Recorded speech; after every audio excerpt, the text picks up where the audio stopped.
of company.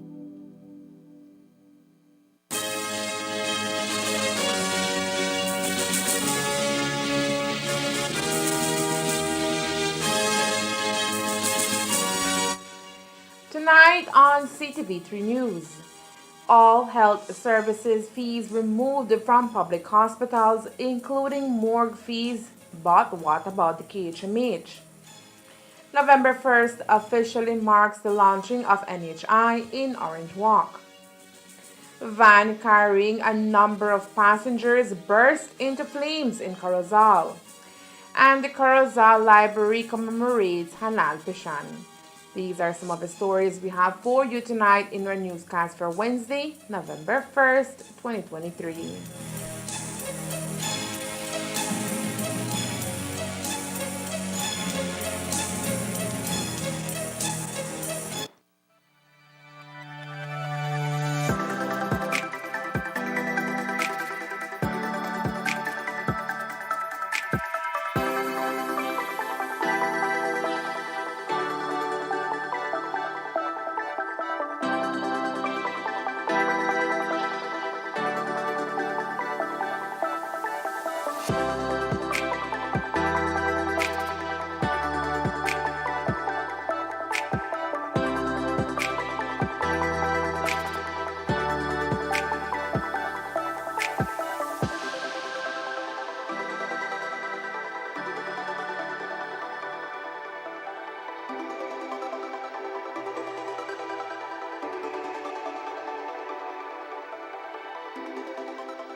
Movies are dreams.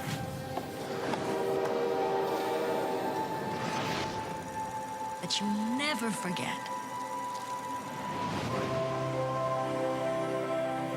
The lights change how everything looks. It's hard to find our house. Ours is the dark house with no lights. In this family, it's the scientists versus the artists. What kind of movie are we gonna make?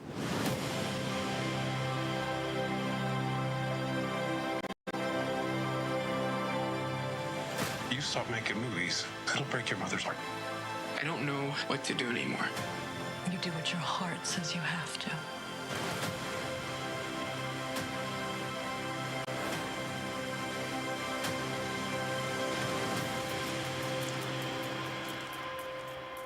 What was your favorite part?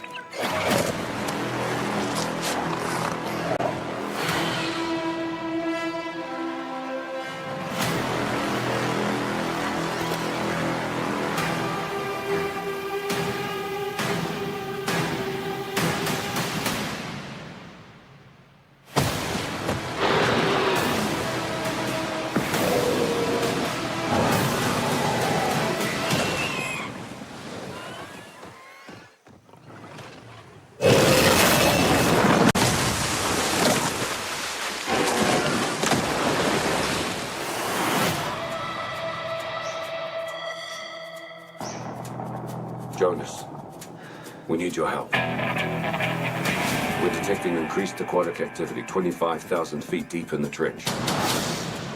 It's an ancient ecosystem untouched by man. Whatever is down there is trying to make its way to the surface. This was a bad idea. Just a little bit.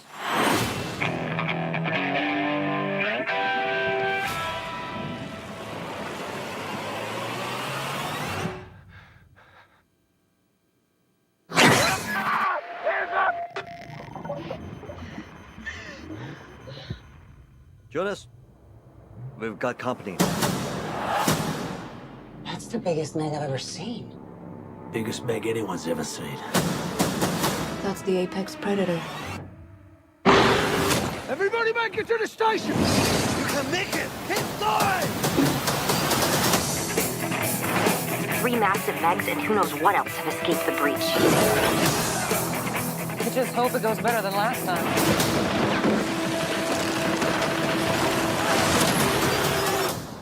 What happened last time? You don't want to know. This ain't the end. I saw you again. Go! We've never seen this before. They hunted in packs.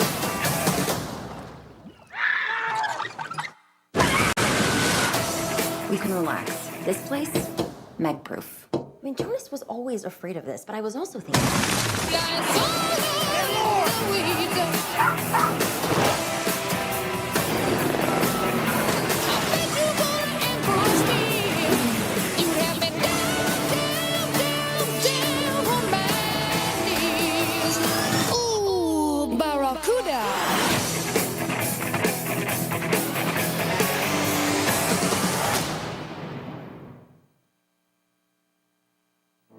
With Express Plus, you can stream on the go or stream at home. Stream the latest movies, telenovelas, series, anime, or music videos from your favorite local artists. Sign up now with Centaur's Express Plus.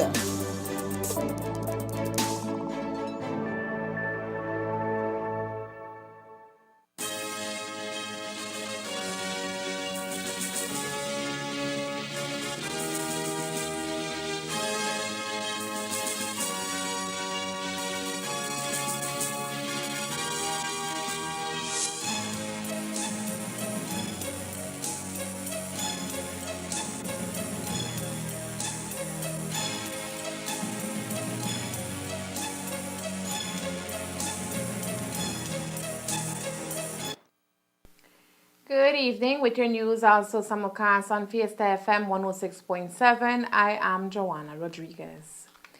Yesterday, the government of Belize announced its decision to have all fees charged by public hospitals removed in an effort to ensure that persons seeking medical assistance have universal access to quality health care.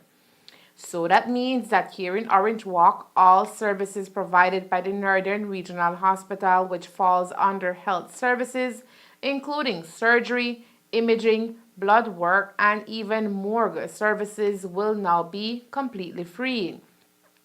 The decision to have free hospital services across the country comes in line with the government's phased rollout of NHI.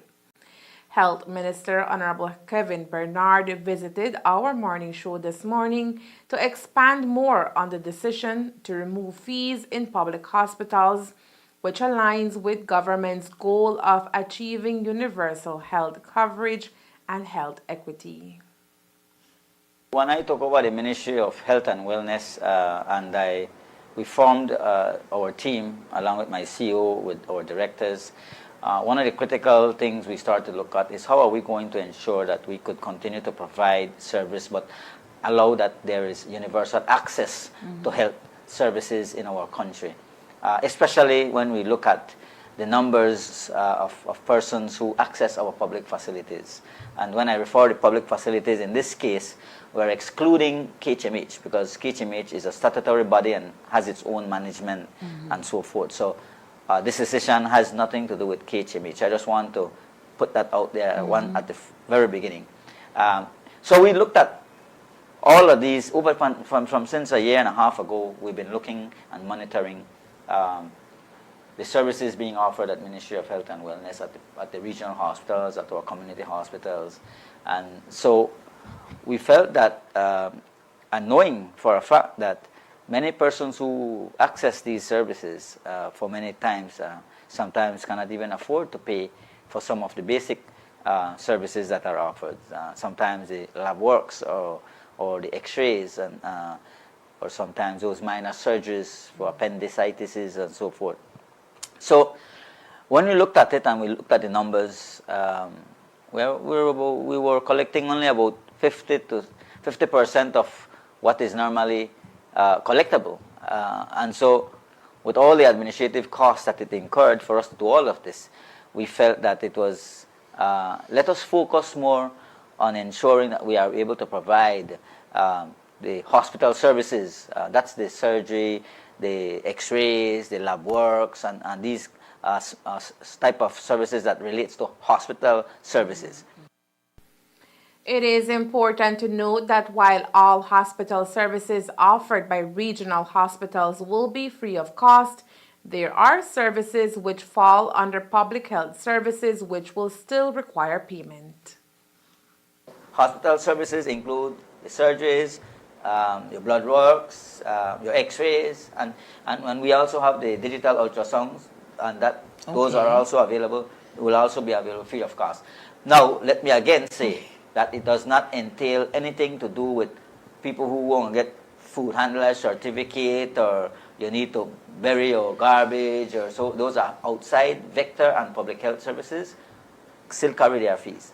These are for hospital services. Right. You go to the hospital to seek medical attention, you need a surgery at the hospital, perform at the hospital, there will be no charge to you. Morgue fees are also going to be ended because that's a hospital service as well. Now that does not, and let us clarify when we say morgue fees, as opposed to the mortician fee, which is the embalmment and so forth. That is done by private individuals who does that service. The morgue fee is one for those who have to take their dead body and house it at the hospital for more than whatever days. We are not going to charge you that morgue fee, right? So that again is another one of the fees that have been ended since yesterday. One of the main commitments of the current government under its Plan Belize portfolio has been universal health coverage. This goal, according to Minister Bernard, is slowly being met across the country through smart financial planning by the Bersani administration.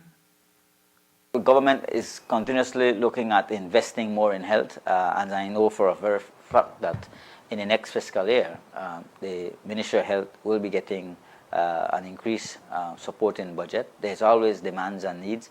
As you know, Kame, I've been saying this from the very beginning, that even in terms of supply chain, the prices of medications and all these in the worldwide, entire world has gone up. Pharmaceuticals have gone up, and so we have to adjust as we go along. But like I said, the commitment is there by this government and our ministry, and as the Minister of Health and Wellness, we are ready and prepared to ensure we brace all challenges. Now, one of the things that we have said, and we will continue to work hard on, is to ensure we close those gaps that exist in terms of human resource gaps. We're trying very hard to work along with the ministry. In fact, as you know, in terms of pharmacists, for example, we have been able to get the cabinet to approve the adjustment in the pay scale for pharmacists, and we are doing this in phases for other categories of health workers that we have in the country. And so that is one, to ensure that we retain our human resource. The World Bank recently did a review of the government, and one of the key priorities they have mentioned investment in is in health and education.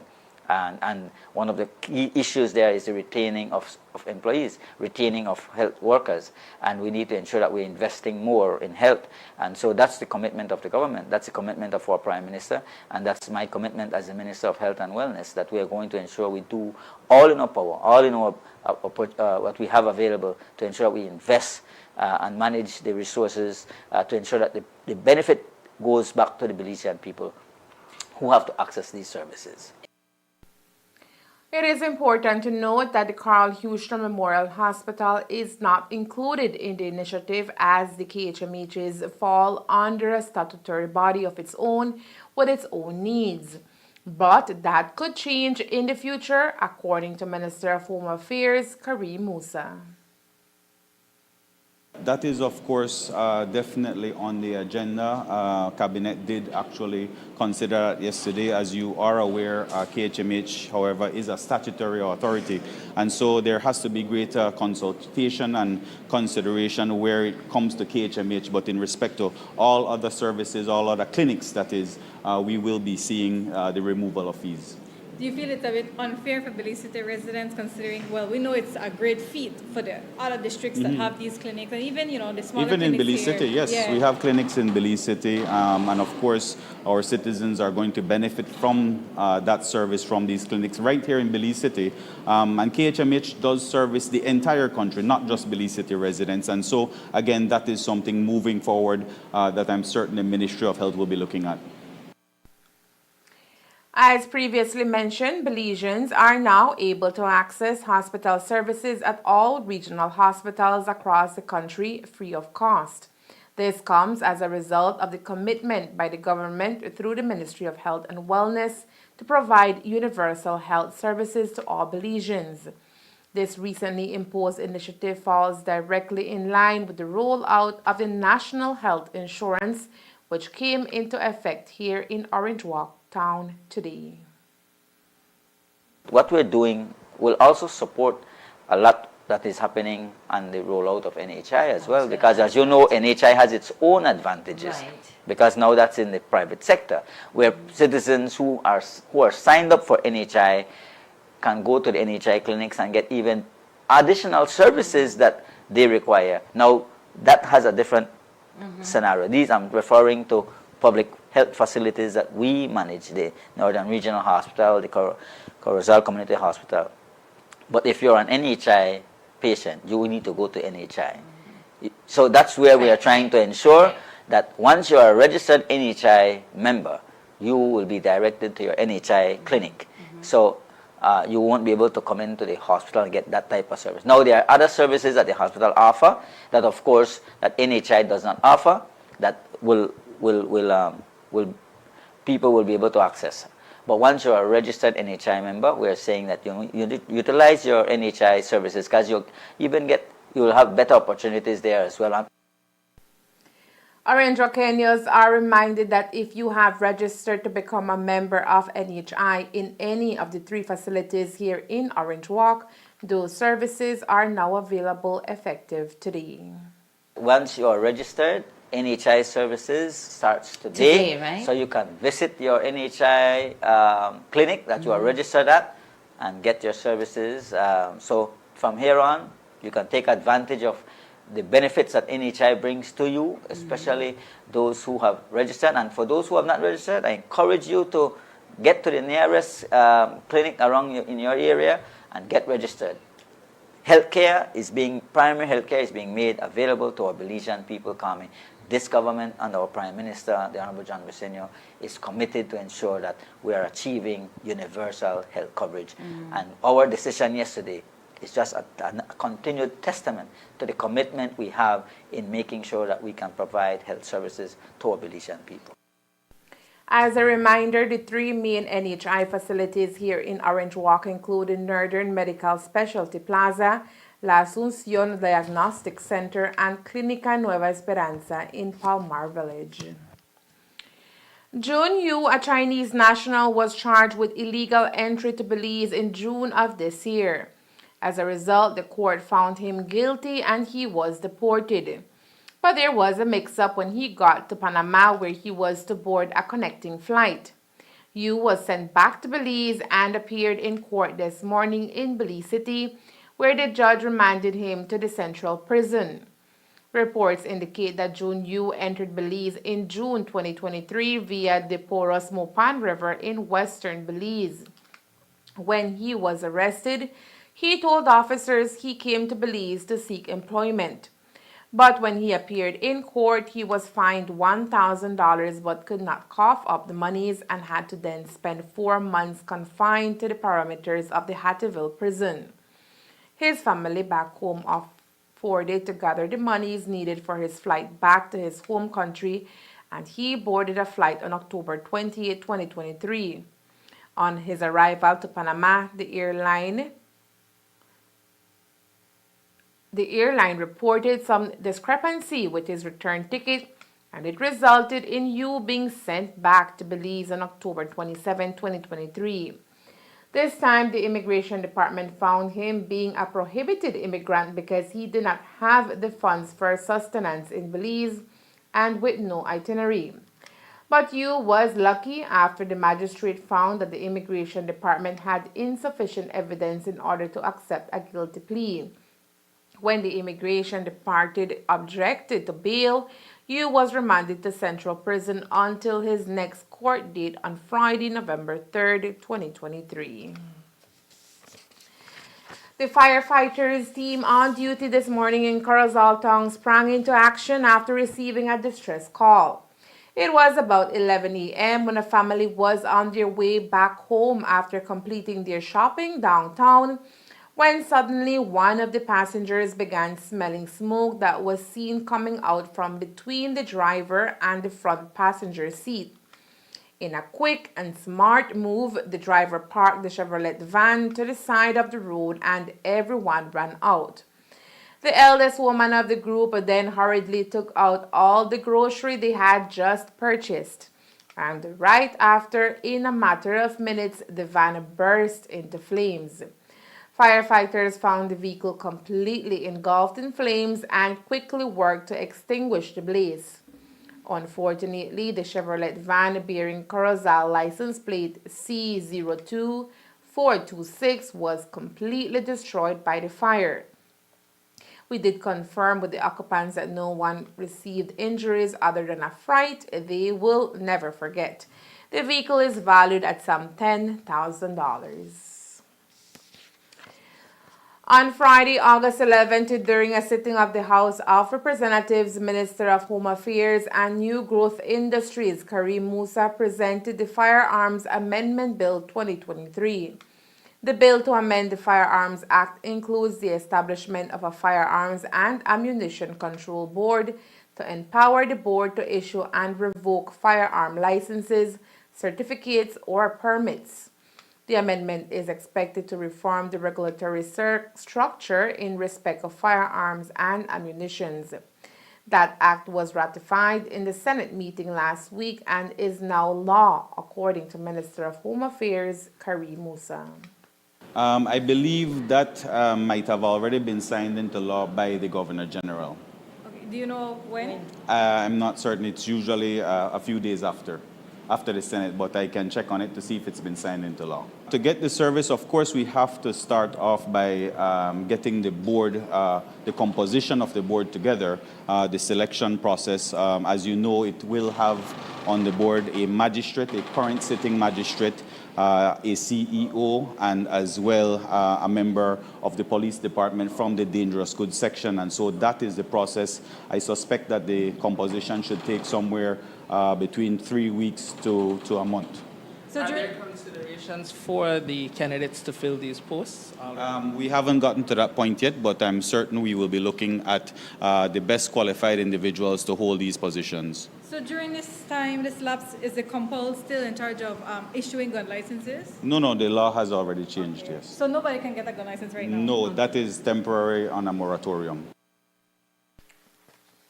The board will be tasked with accepting, receiving, and reviewing applications, paving way for a more transparent and accountable process. Today was the official closing of the 28th meeting of the Commission of Chiefs of Police for Central America, Mexico, the Caribbean, and Colombia, which was hosted in Belize City over the past 2 days. This year marks the very first time Belize hosted this conference, which brings together law enforcement leaders from countries in the Western Hemisphere. The 2-day meeting saw the participation of law enforcement officials from over 12 countries, including Haiti, for the first time in many years. This meeting, according to Minister of Home Affairs, Honorable Karim Musa, was the ideal forum for Belize to develop meaningful collaboration with counterparts in the region.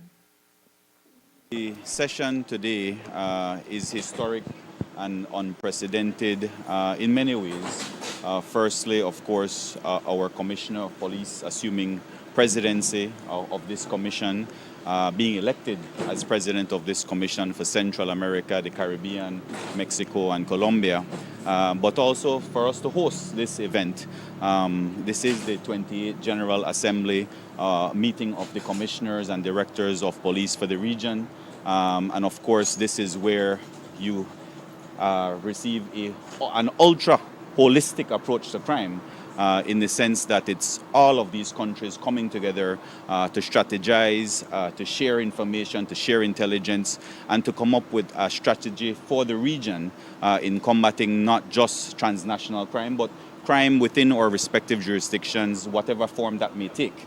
As you saw today, we even had representation from Haiti, which is, again, very historic. They have not attended a conference in many years.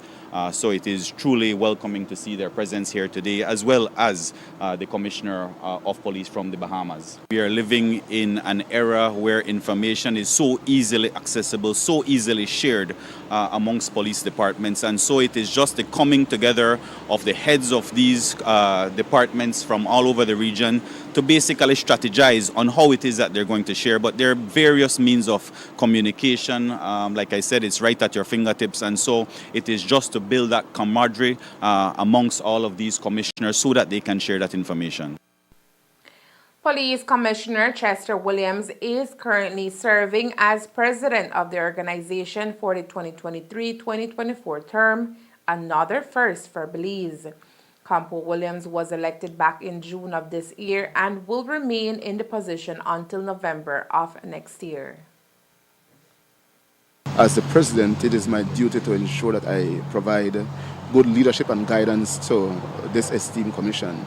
And so as we assemble today and tomorrow to discuss our achievements over the past year and to plan the roadmap for 2024 in terms of how we'll be policing the Central American region, it is important that we realize that we cannot just police the region with just the police organizations that are based within the Central American, Colombia, Mexico, and Caribbean region, but also there needs to be collaboration between our commission and the ACCP. As you would know that the Caribbean stands right next to Central America, and so it is only right that we incorporate the Caribbean into our discussions, and that's the reason why we're seeing that for the first time in the history of the Commission, we have a representative from the ACCP in attendance, and he will be doing a presentation.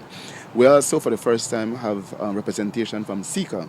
Again, SICA, as you would know, is a government arm of Central America, and so SICA do a lot of work within the Central American region, and so as the law enforcement organization within the Central American region, it is only right that we also have good ties and collaboration with SICA. And so as a president, I'm trying to see how I can bring other organizations into our commission, or to be a part of our commission. That way we'll be able to enhance the citizen security, not just within our respective countries, but within the Caribbean, within the Central America and the Caribbean region. The Commission's mandate includes fostering inter-regional and international cooperation with various security organizations and agencies, promoting the exchange of information and expertise. I must say that we have good ties with many of the different police organizations within Central America. I can say for the first time we are getting scholarship from the Honduras National Police for 2 police officers to go to Honduras to do a bachelor's degree in policing. And again, that came as a result of my recent visit to Honduras, where I met with the Minister of Public Security and the Commissioner of Police in Honduras, and we signed a memorandum of understanding. And so we're now reaping the fruits of that visit. So we're currently looking or seeking nomination for 2 police officers to go to Honduras and undertake studies in policing up to a bachelor's degree. So, and again, when it comes to Salvador, we have done many training in Salvador. We have done many different operations with Guatemala and Mexico, joint operations along our borders. Costa Rica, we visited Costa Rica twice to look at the model of policing that is being done in Costa Rica to see how we can replicate that in Belize.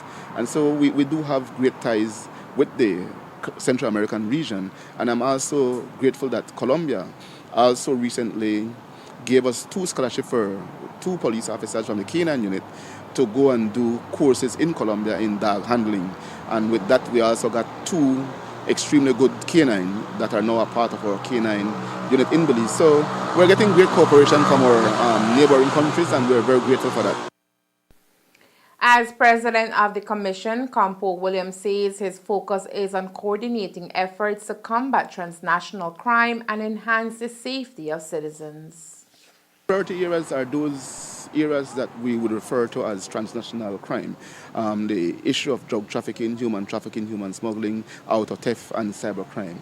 Those are the main crimes that we would target when it comes to our regional operations. And so our discussion over the next 2 days is going to be centered around those types of crime, as well as to see how we can incorporate other areas that we believe may be essential to citizen security within the Central American region. Coming up next, the paved road for Chan Pine Ridge residents. Stay tuned. With Express Plus, you can stream on the go or stream at home. Stream the latest movies, telenovelas, series, anime, or music videos from your favorite local artists. Sign up now with Centaur's Express Plus.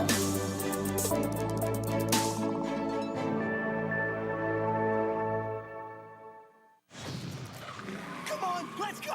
We gotta catch up with Scooby-Doo! In the middle of nowhere, Scooby-Doo found a little courage. That's me!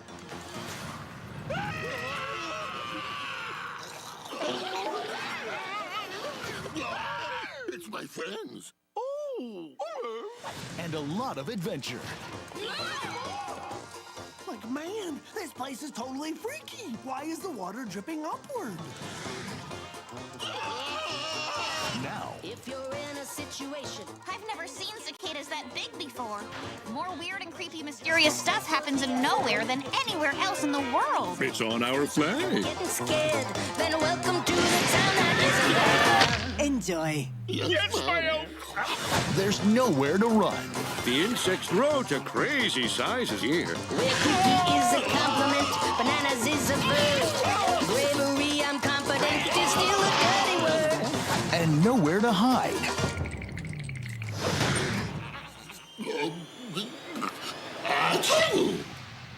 Good some tight. Oh, thank you. If you're falling down a rabbit hole, so laugh until you cry a bit, and then you get unstuck. Are you nutty as a bouquet? Are you loony as a tune? And quit your scowl and do some howling at the moon, like me. Woohoo! We gotta save Scoob!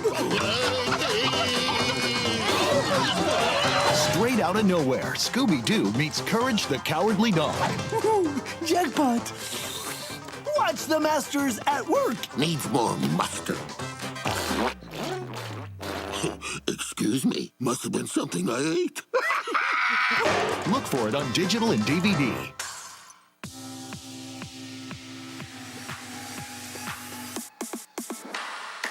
Sign up for Smart Share Plan and save big.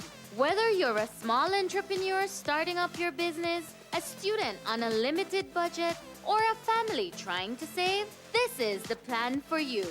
With unlimited SMS, calls, and data, we help you save. Get up to 5 lines for as low as $30 per line monthly, only with Smart. Sign up today at any Smart showroom or sales manager countrywide. So get your business going, share more memories with friends, and be ready for the day with Smart.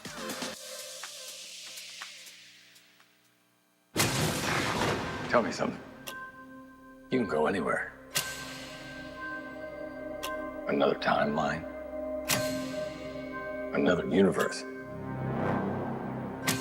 So why do you want to stay and fight to save this one? Because this is the world where my mom lives. I'm not gonna lose her again.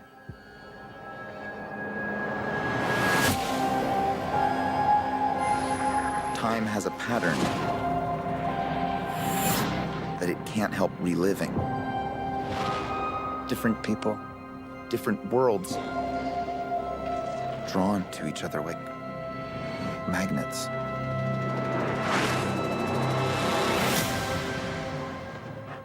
It's my face. You stole my face. If you were to go into the past, you have no idea what the consequences can be. Bruce, I could fix things. You could also destroy everything. This can't be happening. I completely broke the universe. Zod. We've been waiting for you. I created a world with no metahumans. And now there's no one to defend us. Want some help?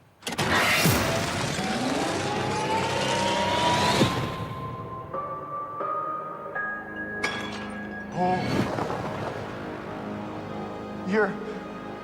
You are? Yeah. I'm Batman.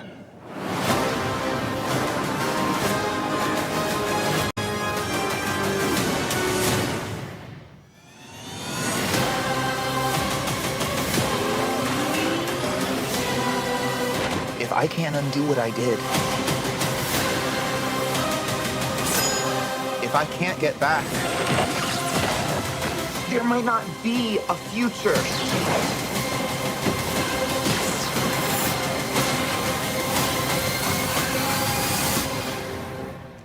What's the play? Batman, what do we do? We try not to die.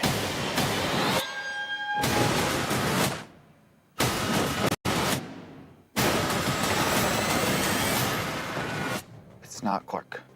My name is Kara. I'm Barry. We're Barry.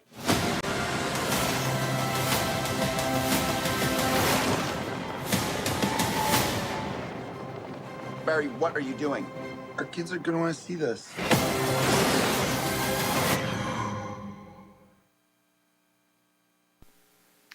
Former foreign ministers of Belize, Assad Shoman and Godfrey Smith, have joined the rest of the world in denouncing the Israel-Hamas conflict in a released joint statement issued yesterday.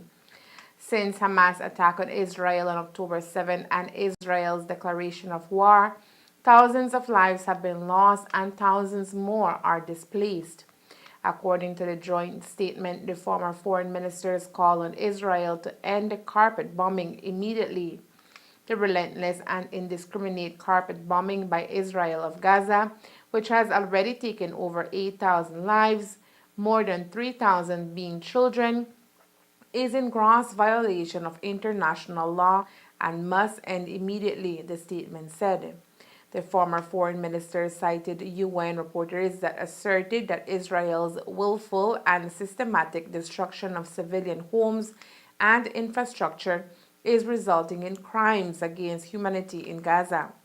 The former foreign minister said that to remain silent in the face of this monstrous Holocaust unfolding daily live on television is not an option. Jointly, they call for Israel to immediately stop the bombing of Gaza and reinstate the provision of water, food, electricity, and fuel, lift the illegal siege of Gaza, assume responsibility for the reconstruction of all the buildings and infrastructure destroyed by its illegal bombing raids over the past 17 years, and end the occupation of the territories of Palestine, including East Jerusalem, as per UN Security Council Resolution 242, 1967, which requires the evacuation of an illegal settlements in territories and reparations for all the damage caused by the occupation. In addition, they say that Israel must respect the right to self-determination of the Palestinian people, including the right of return of those ethnically cleansed by Israel. Works are currently ongoing to have the Champagne Ridge Road through the efforts of area Representative for Orange Walk East, Honorable Kevin Bernard. The project, which is being done through a collaboration with the Ministry of Infrastructure Development, will see the upgrading of the road from the Puma gas station to the Champagne Ridge Government School. These works, according to Honorable Bernard, have been long awaited and very much needed. For too long, the people of Champagne Ridge was promised the paving of that Trent Pine Ridge Road from the gas station all the way to the school.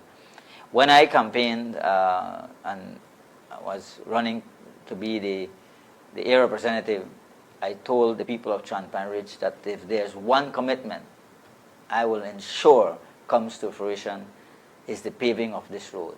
And I am very sure that under our able Prime Minister and a PUP government, and with my support as the area representative, we were going to make this happen. I over the past year and a half, I've been asked many occasions, when the road and paved, when the road and paved. And I used to say to them, just be patient. Rome wasn't built overnight. Right. But we're going to ensure that under this current term of government, under this PUP government, we are going to pave the Trent Pine Ridge Road. I lobbied, I discussed my proposal, I submitted a proposal to the Ministry of Infrastructure Development since last year. And the Minister, Espat, assured me that through the Ministry of Infrastructure, they are going to ensure that that road is paved. And we are here today, where works are undergoing now, Kami, and I must thank the Ministry of Infrastructure, I must thank our Prime Minister, because without his blessings, you know, and making sure that the funding are there available for the Ministry of Infrastructure, this won't be possible.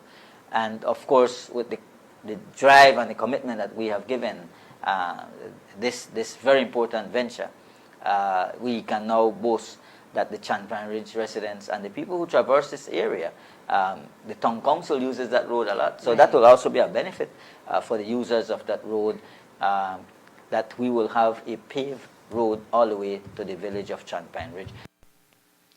Additionally, Minister Bernard says he is currently lobbying to have works done to the main streets in the community of Palmar, as well as areas of Santa Marta Village, all of which form part of his commitment to the Orange Walk East constituency.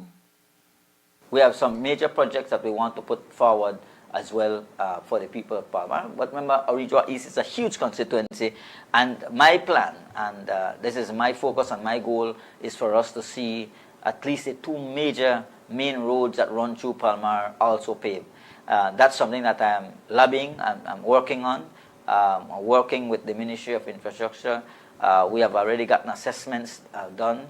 I know that the bridge that exists at Narrow Bridge, the Ministry has already looked at that as well, and they are going to be fixing that entire bridge area.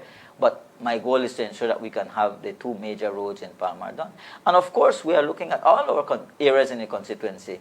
In Carmelita, I mean, they have just gotten a major upgrade in terms of the highway in front of them. But there are a lot of works have been done in Carmelita in terms of drainage.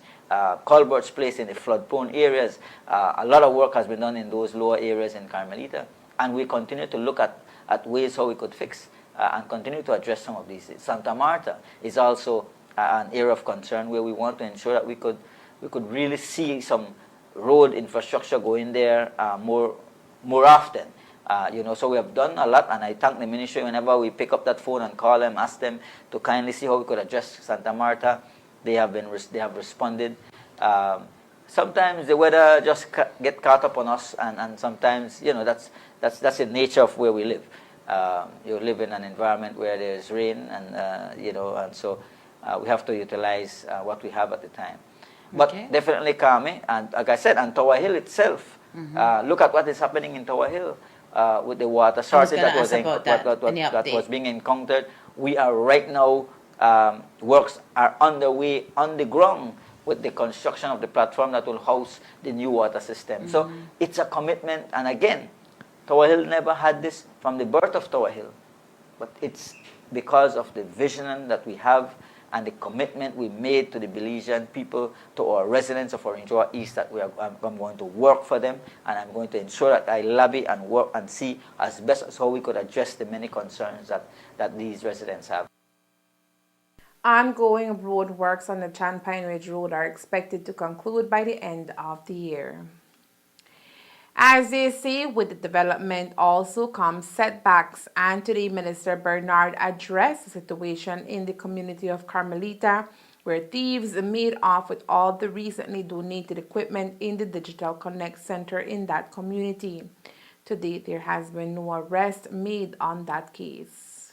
I had to ensure that one, it's not just Orange East then, but we had to look at the country and see where are we going to then see how we could give other areas the same benefits that we have. And so we ended up with only, under that project, we ended up with Santa Marta and Carmelita, while the UNDP did Palmar, and we are still working with other agencies to see how we could get Champagne Ridge and Tower Hill 1 going. So that's one of the reasons why it really got me so upset, to see that we are doing something positive for the community. We're doing something for the children, for the community to have access to the world of technology, where young people who don't have access at home with a computer, they can go there and do their research. For some hard-back men, because I'm sure those are these people, to go into a facility and thief these equipment and rob from the young people of Carmelita who needed access to these services. How shame on that person? Whoever that person is, they should be ashamed of themselves, because I'm sure that person may have children too. Right. You're robbing from your own. And that's what got me so upset on this matter. But we're going to work calmly, and like I said, we never hold things back. We always take challenges and turn them into opportunities, and we're going to work closely with the chairman and his council to see how we could bring back that resource center. Of course, we'll have to tighten up some of the security in that area. I just can't see what's happening. I mean, look at Santa Marta, very functioning system going on there. Palmar, working well. Why can't it happen in Carmelita? Right. Why is it that some people, because I'm not going to label the Carmelita people, it's just certain individuals in that community that is creating havoc in Carmelita, and it has to be stopped. Yesterday marked the last day of Cancer Awareness Month, which is celebrated annually to raise awareness of breast cancer and other commonly seen cancers. Throughout the month, we have spoken extensively about the breast cancer and the importance of early detection and awareness. Here in Belize, like in other parts of the world, health professionals have made the observation that more young women are being diagnosed with cancer. One of those instances is cervical cancer, and data being collected by the Ministry of Health indicates that 70% of cervical cancer cases are in women between the ages of 25 to 59. Unlike other types of cancers that are hardly preventable, Dr. Natalia Largaspada-Beer from the Ministry of Health says that cervical cancer can be prevented with a vaccine against the human papillomavirus, which is the cause for cervical cancer. Cervical cancer is a preventable cervical cancer. And here comes again vaccines.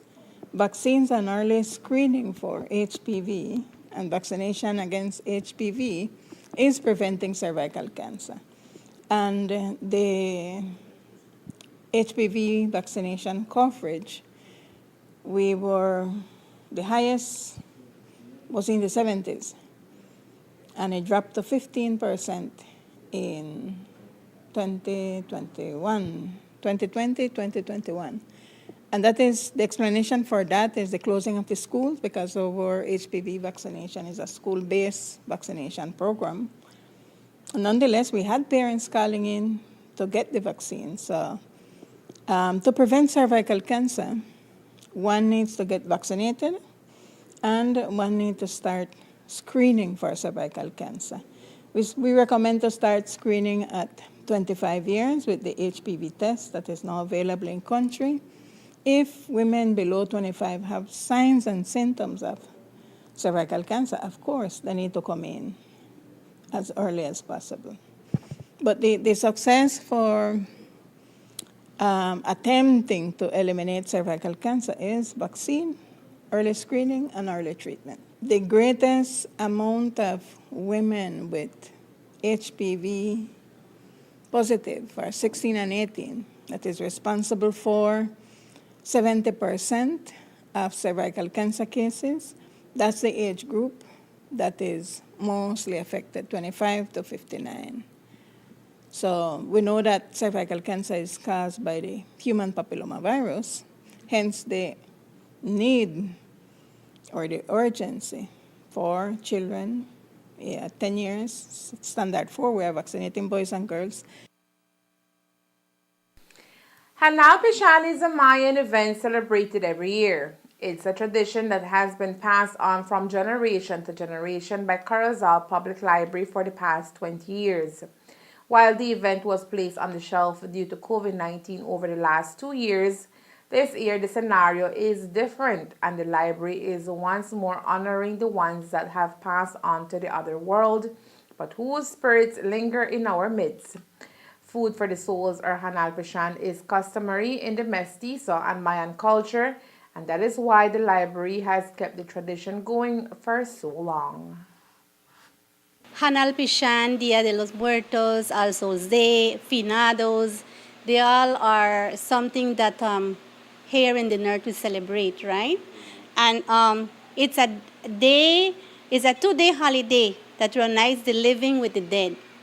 Families create ofrendas as offerings as you see here behind us to honor their departed family members that have passed away. The offerings are believed to encourage visits from the land of the dead as the departed soul hear their prayers, smell their foods, and join in the celebrations. The library is trying to keep this tradition, Mestizo Maya tradition, alive. Why? Because they deserve to be remembered. And it is part of the genes, the genetic of what Corozal is, I would imagine. Oh, yes, sure. I was raised up with this. I saw my mother putting an altar with food, ofrendas, and the pictures of our beloved family members who have passed away. The library, the Corozal Public Library, tomorrow we're inviting all Corozaleños to join us in a procession for the celebration of All Souls Day. This will take place tomorrow at 3:30 p.m. We will be honored to have the ESTM marching band who will lead the procession. The procession will leave the Corozal Public Library to Mount Calvary Cemetery. What time? It will be at 3:30 p.m. So we are inviting everybody to come out. You can bring your candles, bring your flowers, and bring pictures of your beloved one. When we reach the cemetery, we are wanting people to be there to place the candles and the flowers in their beloved tombs, no? And then after that, you come back to the library? Yes, after that we will come back to the library where the rezado will take place. As mentioned, Hanal Pishan is an opportunity to remember loved ones that have passed away, and if that forms part of your tradition, then you can join the procession tomorrow, November 2nd, 2023 at 3 p.m. in front of the Corozal Public Library. And that's the news. We invite you to join us for another newscast on Thursday, November 2nd here on CTV3 and Fiesta FM 106.7. Remember that to read a text version of the news, you can visit our website at ctv3belizenews.com. You can also log on to our Facebook page for current stories at facebook.com/ctv3belizenews or our YouTube channel at CTV3 News BZ. Remember to wash your hands and remain safe from all of us here at CTV3 News. Thank you for watching and listening. Good night.